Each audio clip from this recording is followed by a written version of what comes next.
umano'y Filipino-Chinese drug lord ang napatay sa raid ng pulisya at PIDEA sa isang pabrika sa Valenzuela. Nanlaban daw ang suspect na noong 2003 pa raw ay nasasangkot na sa kalakaran ng droga. Nasamsam naman sa lugar ang sako-sakong hinihilalang kemikal sa paggawa ng shabu.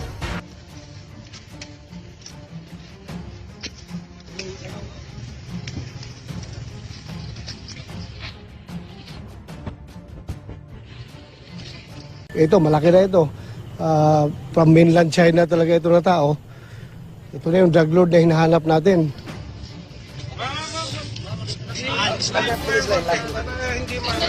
Sige po, wala kayong magulo. Opo, wait lang konti. Ano po, pasensya lang konti. Hello?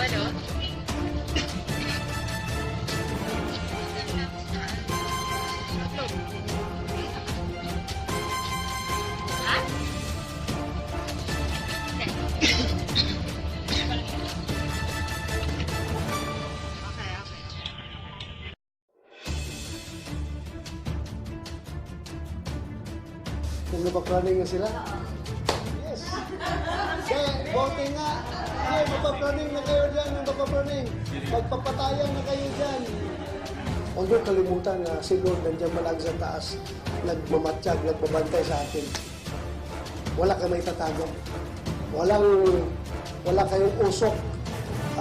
Usok na forever matago sa inyong kamay. Sisingaw na yan. So, useless yung ginagawa nyo. I'm very happy sa ginagawa nila na naghahabol na kahit na hindi pa tayo nakaupo at nag-start na sila sa kanilang kampanya against drugs. Because for all we know, itong mga pulis na ito ay naghihintay na ng tamang pagkakataon, yung tamang bibirato na baback up sa kanilang hangarin na lumaban dito sa sindikato ng droga. Dumiritso ka sa media.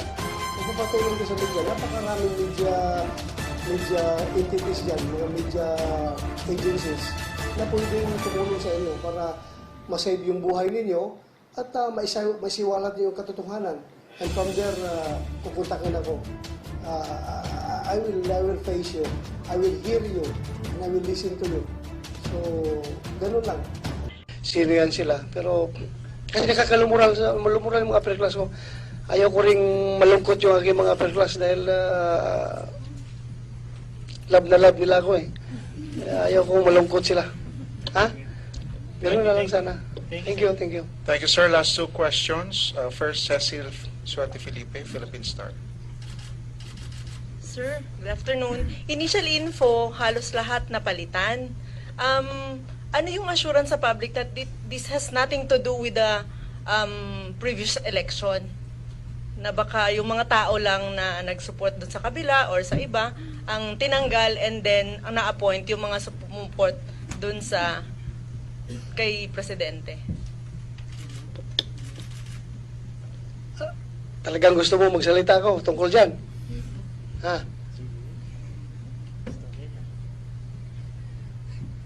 Hindi. Ginawa ko ito. Bakit? Ang basis ko dito, tinitingnan ko kung sino magdi-deliver. Kasi nakita, to be fair naman, no, sa mga pinagre-relieve, sila'y nakapwisto during the time na yung presidente ay hindi gaanong nagsusuporta sa kanyang PNP. Yung parang nagka-problema, mamasa pa, no, walang pakialam. Ganon, di ba? Ikaw pa kung magkakaso ka sa drugs. Buntot mo, hila mo nga. Ang sabi ko nga kanina. So, in fairness to them, hindi sila masyadong nakakapag-operate. So, ako naman, papasok ako. Bagong pasok, nakikita ko naman na naintindihan ko sila. Hindi sila nakaka-perform. But ako naman, to give myself a fresh mandate, gusto ko sana bago rin yung magiging subordinate commanders ko para buhos. At sila naman ay alam naman nila yan. Every time may bagong administrasyon, mayroong pagbabago, mayroong changes. Hindi naman mahirap lang tanggapin yan. That's reality sa aming serbisyo. Kaya huwag na nating lagyan ng politics. Sir, kinausap mo ba yung regional director mo na yung specific, ano yung pinaka-problematic regions sa drugs at ano yung specific instruction mo doon sa specific regional director? Thank you. Alam mo, halos lahat eh. Halos lahat ng region may problema sa drugs. Pero yun nga, ang gagawin namin tutok ngayon is NCRPO, Region 3, Region 4, Region 6, Region 7, Region 8, at ARMM sa Mindanao. Yan muna ang tututukan namin ng husto. Pero actually, kahit na Region 9, napakalakas din ng drugs doon. 10, ang lakas. Nandoon yung base ng Kuratong Baliling, di ba? Yung sa 10, so nalakas ng kanila doon. Pero yun nga, priority. Kasi nandun yung mga malalaking drug lords na nakikilala natin yung mga lugar na yan. Mamaya, pag umalis na kayo, magkakaroon kami ng usapan kung anong gagawin namin dyan. Thank you, sir. Thank you, Ses. Last question from George Cahiles of CNN. Sir, good afternoon. Sir, magsik lang kami ng clarification because Mayor Duterte said earlier that there is no such thing as Board of Generals in the PNP anymore. So sabi po niya, ibabalik lang niya ito kapag naayos na yung reorganization. Can you clarify, sir, is this the SOPPB right now? Hindi. Ang alam niya kasi, hindi siya masyadong alam, wala siya masyadong alam dito sa PNP yung SOPPB. Ang alam niya, Board of Generals, yung doon sa kabila, sa AAP. Kaya kung nagtanong-tanong siya, hindi naman ako kasi natanong niya eh. Meron bang Board of Generals dyan sa PNP? Parang, ako ko, baka sinabi ni Sir Apple na wala eh. Ikaw ba nagsabi, Sir, wala? Ha?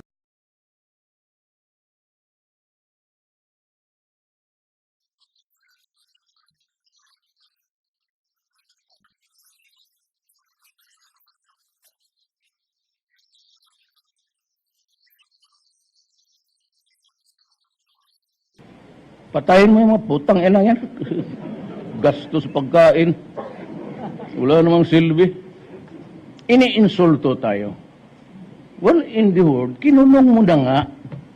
Kasi nagluto ng siyabo ang ulol.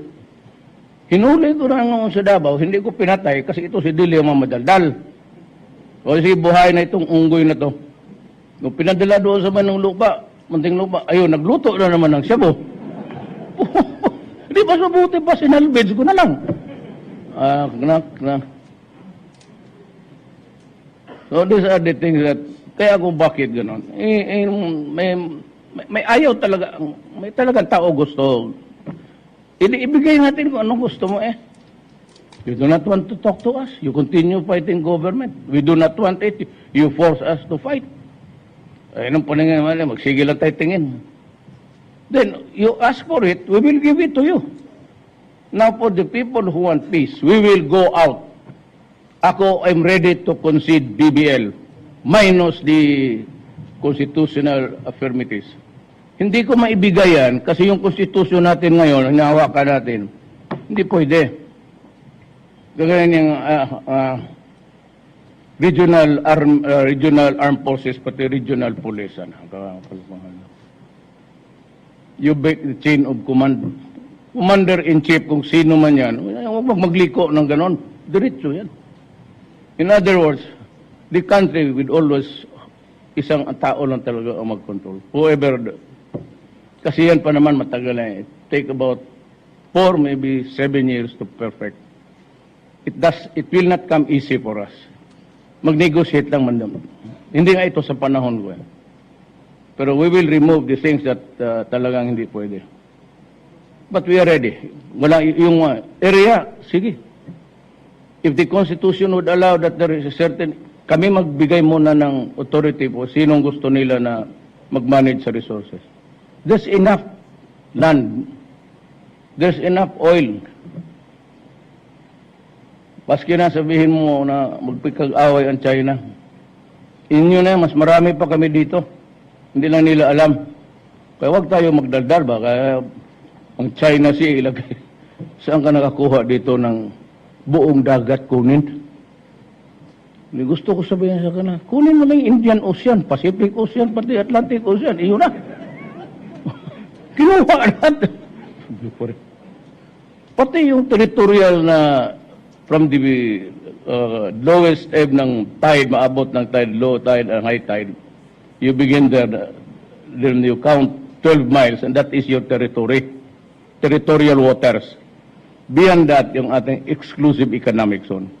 Parang concession yan, parang franchise. So yan, iwan ha, exclusive mo yan dito. Ito ngayon, iniagaw. So, hindi lang ako magsalita because the talks are ongoing. The president will be, Friday man tayo nga, bukas, kung magsabi si President Ramos na hindi na niya kaya, I'll appoint alunan ng DILG. Mahusay yun. Reserve ba yun ng si Colonel in the Reserve Force?